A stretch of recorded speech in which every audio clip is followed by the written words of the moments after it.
Okay.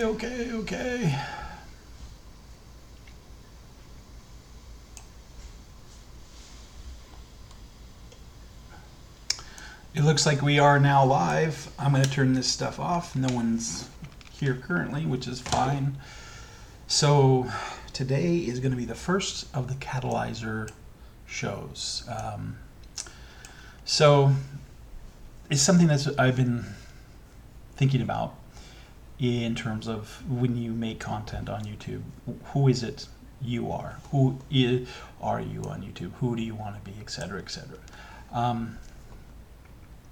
I don't mean to make fun of it or nothing like that, but it's kind of a big question. How are you going to be productive? What are you going to be going for? No, it's not really even about realistic goals. It's more about how do you think you're going to get there? What are the first steps you're going to do? And it's just to find a brand. Now, I've been working on an ethical principle that I call value first ethics. Now, you could say value first morals, but I don't actually believe morals exist. I do believe ethics exists, and I do believe we should work towards an ethical system. Now, there's some interesting things that happened recently, and one of the reasons I changed my the images of the last show was because of some of the things that changed in my thinking. Now, this Sam Bulldog guy, what do you call it? Sam Bulldog, yeah. Anyways, he kind of made some comments, and it made me rethink where I stood on clickbaiting. And I think it's fair simply to say, yes, it is clickbaiting, and clickbaiting's okay. But I don't believe that's the message that I want to send out. Now, maybe at one time it was okay as experimentation, as an understanding of how to clickbait. For me personally, was a good experiment and have some background in, creating that. But that's not the kind of constructive work that I want to do. So, being forced to realize, rethink my message. I wanted to justify clickbaiting for myself, and there's good reason for it, and I believe in what I said yesterday. But I also understand that the better strategy is to develop a brand that people can trust and know what that brand means. You want it to mean something. So you really want to start getting that brand out there as soon as possible. And I realized that I hadn't done that because I hadn't really crystallized what it was that I wanted to do. And there's a lot of things I want to do, and I have a lot of reasons for doing them. And it's not monetary. I've received zero money from doing YouTube. No one has given me anything, and I've spent money to be here. So don't accuse me at this point of being a YouTube whore. Maybe down the road you can accuse me of that, but at this point in time, it's just simply a medium in order to how do we create audiences, how our audience is created. And it's a hobby. I would like it to be more at some point, but I also understand I want to make sure it's something that I really want to do, and it needs to be easy for me to do. And so that's very important. It needs to fit into your work life, your work home life. It shouldn't feel like you're spending your and production's a big issue. And so some of the videos I produce, it doesn't look like there's a lot of editing, and there's not a lot, but there's enough to make it annoying. There's things you want to do. Well, if I'm editing, I should do this, and things are crazy. So, and what I really want to do is I want to do live broadcasting. I'm a conversationalist, and conversation is really what I want. At this point, I can't attract people for conversation because I don't have a reputation. Maybe I'll never be able to attract enough people for conversations, but I think it's possible.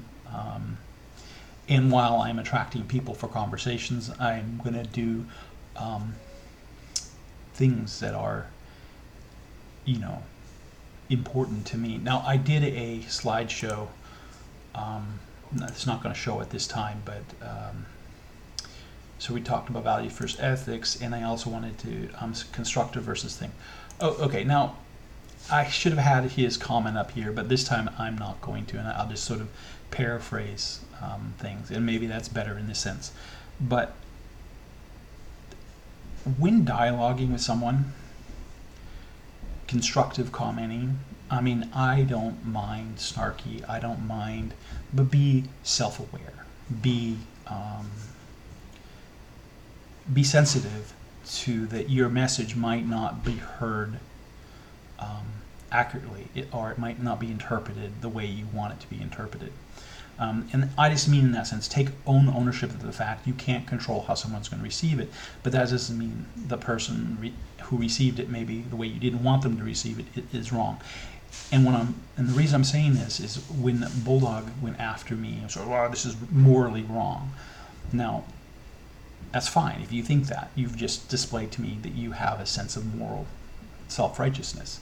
And moral self-righteousness just rubs me the wrong way. Whenever someone says, "That's morally wrong," I say, have you even thought about what you mean by morals? Do you even know the first step in morals? Now, I know he does, and this is not specifically to pick on him. Everyone does it at some point. So I'm hypersensitive to it. I see it when I do it. I go, okay, think about it constructively. How can I make this a productive thing? And so I would encourage him to re-examine the way he approaches people in terms of conversation, and not criticizing people for try to be constructive. You actually want to encourage change. Do you want people to be the same way they are, or do you actually want there to be change? I mean, there's this attitude that we want to punish people. You're wrong, I'm going to punish you for being wrong. Well, that doesn't really help society in general. What we want to do is we want people to buy into the ethical system that we have in mind. We want people to come to some kind of agreement or consensus or whatever, better than disagreeing, right? Better than taking up arms and fighting. So we're dealing with how do we get to consensus? How do we get to an understanding of how we can work together and in the most constructive ways possible? And I just didn't think he was as constructive as he could have been. Now, one thing that happened, even though I was pissed off at him, I didn't like the way he attacked me personally. So, and in this, I will say, I do believe there's such a thing as an ethical troll. And I do use trolling tactics. And there's nothing wrong with using trolling tactics, in my opinion, if you're trying to use it for a constructive purpose. Now, I would say Milo Yiannopoulos is an example of a quote-unquote ethical troll. Now, people may disagree with me, and there's aspects that you might be... I still think he's an ethical troll, and I will defend him for the most part.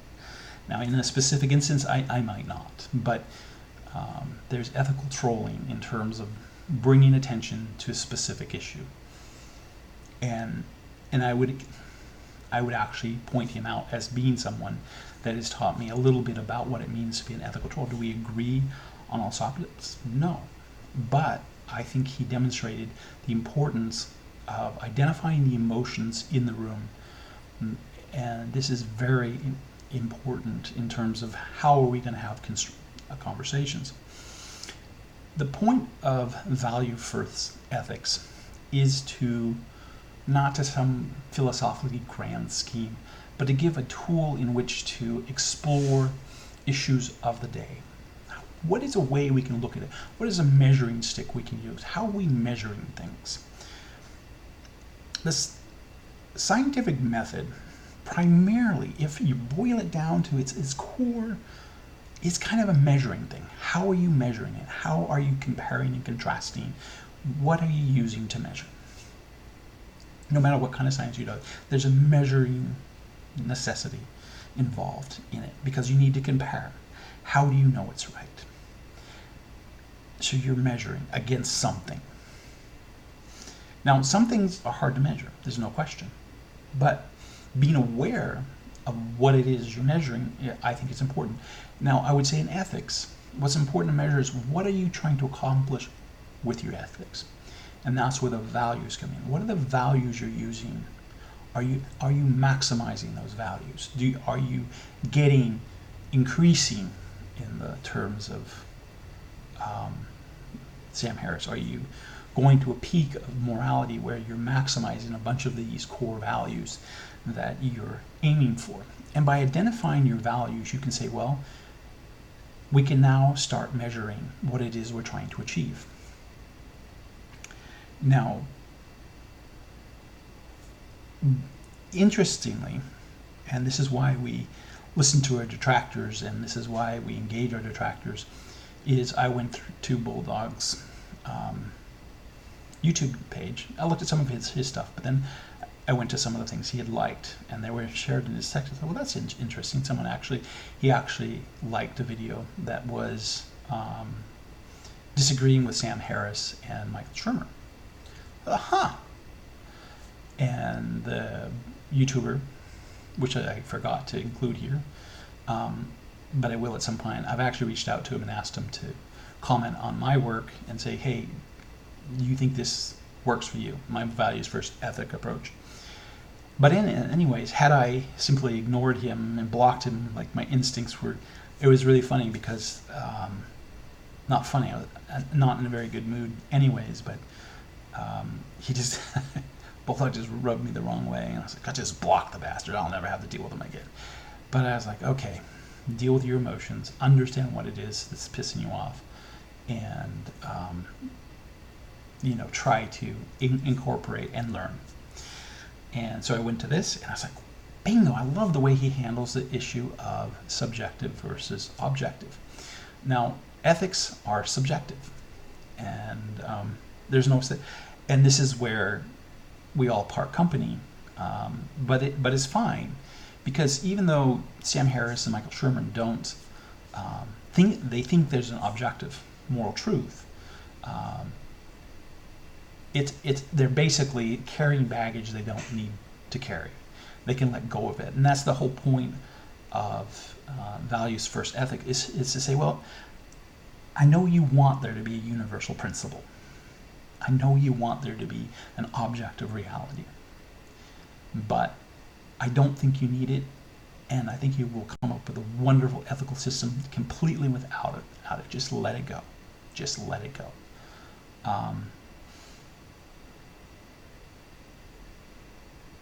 Wow, it tells me my bit rate down here. I'm just sort of looking at the bit rate on this video stream. Anyways, so that is what I learned from listening to what Bulldog had to say. Like I said, I'm not a big fan of his. He drives me nuts. But, and I think it's important that we're honest with our own emotions, we deal with those, and we actually listen to what people have to say to us, even though we may not like what they have to say. And it's hard to do. I'm the first to, I have emotions. I'm not without my feelings about things. Now, so this is what I want to do with this show, and I'm going to try to do it 5 days a week or something like that during the weekdays or whatever, but try to get in a routine of doing it, because you need a consistent person. You can ask questions, and I'll actually be answering those questions, or how you want to use me, and then we will evolve together, or you leave. That's your choice. But one of the things that I wanted to do is to talk about other YouTubers, and to compliment other YouTubers for doing a good job, and demonstrating values first type of ethics. Okay, they may not say I'm not doing values first ethics, but I think they're demonstrating it. And this first one is, I know his last name is Fowler, but I don't know how to pronounce his first name. And anyways, I wish he'd say his name, or maybe he has, and I just I can't say it. But anyways, that is his name. He's a YouTuber. I've been following him for a while. And I just wanted to say, first, just image.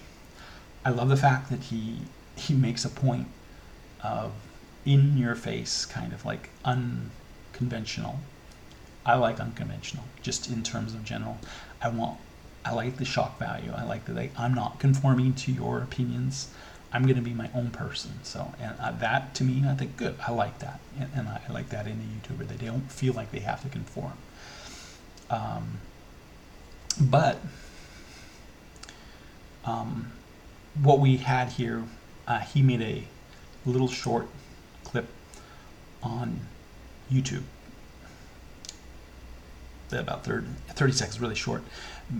But he said something that bothered me. Oh, it didn't bother me a lot, but I was like, I would love it if people would think about science a little differently.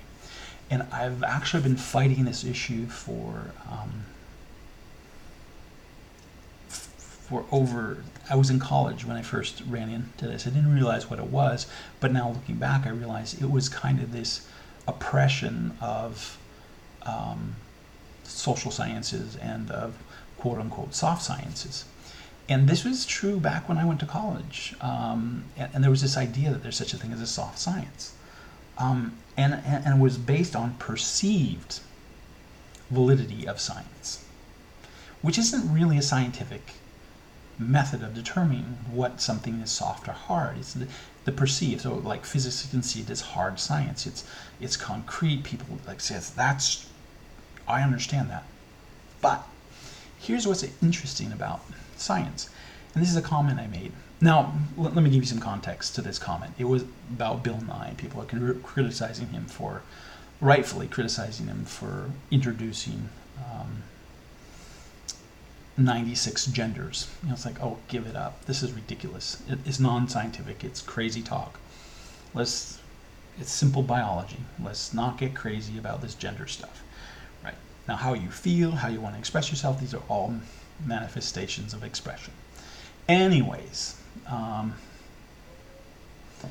Mr. Fowler agreed with me on that, and I was actually surprised. Now, the thing to realize about Fowler is I never quite know where he's going to come from, and so I have to listen and go, oh, okay, what's he saying here? What is he really saying? Because we don't always see eye to eye on issues, but he's very nice and very cordial. Now, this is an example of the kind of comments I do. Now, the reason I'm showing this comment, my comment, is for a number of reasons, but I am a big believer in comments. I'm a big believer in writing quality comments. Now, you may not think this is a quality comment, but I try to make it fun. And I try to take responsibility for my craziness at the same time. So there's a bit of craziness and a bit of taking responsibility for that craziness. Now, here's this principle of science that I'm talking about. Soft science as a science of complex systems, and hard science as a study of simple systems. Now you go, what? Complex systems versus simple systems? In fact, someone later on goes down and says, hey, no, there's this, you're crazy. What are you talking about? There is all of biology is based on a principle of anti-fragile. Now you say, what do you mean principle of anti-fragile? I mean, where does it get its principles from? In the same sense that we have the concept of a selfish gene, there is we see a manifestation of this anti-fragile behavior in systems as they try to, they react to their environment and thus build a strength. Muscles is the easiest one to really illustrate. You do resistance training to build your muscles, and your muscles respond to the resistance. That would be considered an anti-fragile behavior. An immune response is anti-fragile behavior. Now, in that sense, biological systems and all biologics, as far as I know, there may be some exceptions, it's possible, are complex. They have massive feedback loops. You have to have a feedback system in order to get an anti-fragile response. Now, artificial intelligence is actually beginning to use some anti-fragile principles, and I would argue that neural nets are sort of anti-fragile in a way. I'd need to look a little closer at them to decide whether or not that's true. But anyhow, these systems are complex. Any system above biology is going to be based on a complex system. I don't care if it's language, culture. They're all going to be complex systems. So social science, or the soft sciences, quote unquote, or complex system science. You have to use statistical analysis. There's some complex stuff, and there's some really heady, weird statistics, like the bell curve. You're like, what the hell is the bell curve? Why is this curve appearing all the time? So to study these more complex systems, you have to use some interesting mathematical analysis to do it correctly.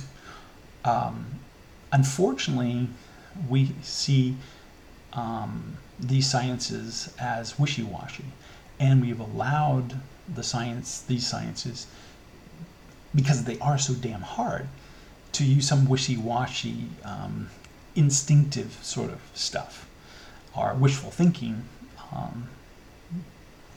And so I agree with his analysis that Bill Nye has been sucked into this wishy-washy thinking that we see in the quote-unquote soft sciences. But as a matter of empirical understanding, we should realize this. We should be talking about complex systems and simple systems. I mean, physical systems are simple. And I believe it was Lawrence Krauss that said this. He pointed out that as a physicist, I can go from here back to the beginning of time, and I can describe to you what happened and how it happened. But not so much evolution, not so much what happened last week, in the world. I mean, I don't know, simply looking at the end result, how that object, you see a rock in the road, how did that rock get there? There's so many intelligent systems, feedback systems that are around that rock. That could have been kicked by a dog, it could have been picked up by a car, it could have been thrown out of the road. That's why it's a complex system. You can't make a prediction from the rock in the road back an hour, let alone 13.5 billion years. Okay, but in physics you can. You can actually extrapolate all the way back to this very beginning. That is amazing. But that's because it's a simple system. It's a relatively simple system. Let's be clear. So it's actually true, and a lot of people may not understand why I made that statement, but that's why I made that statement. Now, science is a way of approaching a problem. It's not a set of facts. What I would say to Bill Nye is that the fundamentals don't change regardless of the study. Or perhaps I would say, more snarkily, Bill, you have to normalize your theory of evolution, whatever that means. Okay, now there's me being snarky and weird.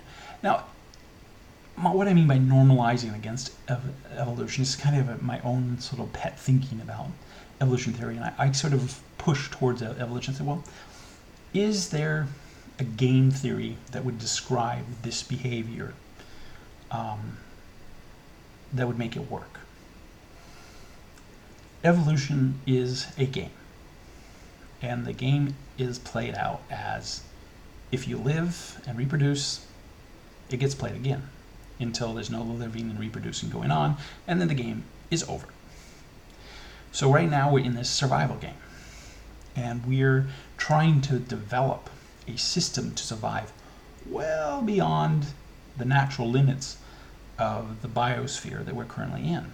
And that, I would say, we're trying to develop the ethics that we can survive from a planetary species, a fairly dumb species, to an enlightened species, at least enlightened enough to get off the planet. Now, that's my view, and that's how I base it. But And so I bring that out in this particular comment, and curious if people, where they feel about it and what kind of feedback I can get on that comment.